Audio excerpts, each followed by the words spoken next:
Hello, welcome back to my channel. കുറേ നാളായില്ലേ വീഡിയോസൊക്കെ പോസ്റ്റ് ചെയ്തിട്ട്. അപ്പോൾ ഞാൻ വിചാരിച്ചു ഞാൻ എന്തായാലും ഒരു കുഞ്ഞ് ഡേ ഇൻ മൈ ലൈഫ് ചെയ്യാമെന്ന്. അപ്പോൾ നമുക്ക് വീഡിയോയിലേക്ക് കിടക്കാം. ഓക്കെ, അപ്പോൾ രാവിലെ തന്നെ ഞാൻ അപ്പുക്കൊക്കെ ബ്രേക്ക്ഫാസ്റ്റായിട്ട് ചപ്പാത്തിയും മുട്ട ചെക്കിയതും കൊടുത്തു വിട്ടു. ലഞ്ചൊക്കെ പുറത്തുനിന്ന് കഴിക്കാമെന്ന് പറഞ്ഞുകൊണ്ട് ഞാൻ ഫുഡൊന്നും രാവിലെ വെച്ചില്ല. അങ്ങനെ ഞാൻ നേരെ ഞാനും എൻ്റെ ഫ്രണ്ടും കൂടെ പാർക്കിലേക്ക് നടക്കാനിറങ്ങി. അവിടെ കുറച്ച് നേരം ഞങ്ങൾ എക്സസൈസൊക്കെ ചെയ്തു. അവിടുത്തെ ആൻറ്റിമാരുമായിട്ടൊക്കെ കാര്യം പറഞ്ഞിരുന്നു. അങ്ങനെ നേരെ ഞങ്ങൾ തിരിച്ച് റൂമിൽ വന്നതിന് ശേഷം ഡ്രസ്സൊക്കെ ചേഞ്ച് ചെയ്തു, കുക്കിങ്ങിലേക്ക് കടന്നു.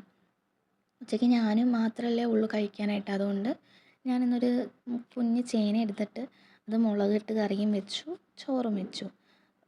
ചേനക്കറിയെല്ലാം വെച്ച് വെച്ചതിന് ശേഷം ഞാൻ നേരെ ക്ലീനിങ് ഡ്യൂട്ടീസിലേക്ക് കടന്നു.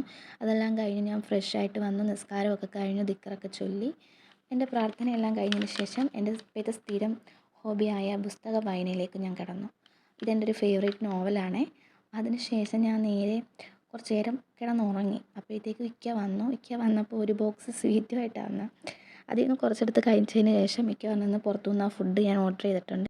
അത് വേറൊന്നും അല്ലായിരുന്നു, എൻ്റെ ഫേവറേറ്റ് ഫുഡായിട്ടുള്ള ചിക്കൻ മന്തിയായിരുന്നു ഓർഡർ ചെയ്തത്. കുറച്ച് കഴിഞ്ഞപ്പോഴത്തേക്കും ഒരു 10 മിനിറ്റ് കഴിഞ്ഞപ്പോഴത്തേക്കും ഫുഡ് വന്നു. അങ്ങനെ ഞങ്ങൾ രണ്ടുപേരും കൂടെ അത് കഴിച്ചതിന് ശേഷം വൈകിട്ടൊന്ന് നടക്കാനിറങ്ങി. നടത്തമെല്ലാം കഴിഞ്ഞ് തിരിച്ച് റൂമിൽ വന്നു. നേരെ എൻ്റെ ഫേവറേറ്റ് ജ്യൂസായ ലിച്ചി ജ്യൂസും കുടിച്ചു. ഇന്ന് എൻ്റെ ഈ ഒരു ദിവസത്തിൽ നടന്നത് ഇത്രയും കാര്യങ്ങളൊക്കെയാണ്. ഇത് ഞാനൊരു കുഞ്ഞ് വ്ളോഗായിട്ട് പോസ്റ്റ് ചെയ്യുകയാണേ.